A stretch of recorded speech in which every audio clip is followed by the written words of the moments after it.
While the 341st Missile Wing is dedicated to continuing their nuclear deterrence, fellow comrades on base face a fight of their own this summer. The Montana Ag Network's Keely Van Middendorp has more on a grazing project that's returned to Malmstrom Air Force Base and how it's helping our ranchers and farmers.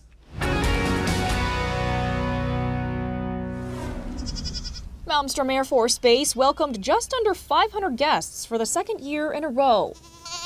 The goats are tasked with an important mission over the next 6 weeks, chowing down an invasive weed species on over 1,500 acres of underdeveloped land on base. Many of these plants have no forage value for livestock beyond goats or for wildlife, so you don't see deer or elk grazing these plant species, and they can become quite invasive and take over acres and acres if they're not managed in some level. The 3-year project, in cooperation with U.S. Fish and Wildlife, officially started last summer.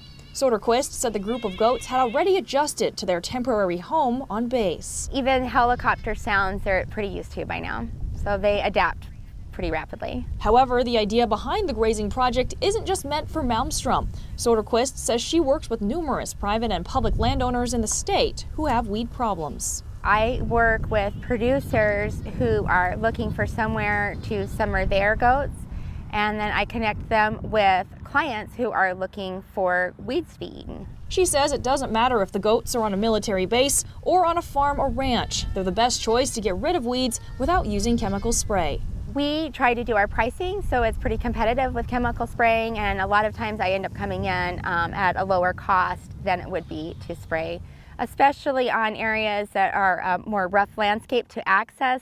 Goats can go up really steep hillsides, they can get into some thicker brush, that type of stuff that's a little more difficult to manage with spraying. Near Great Falls, Keely Van Middendorp, MTN News.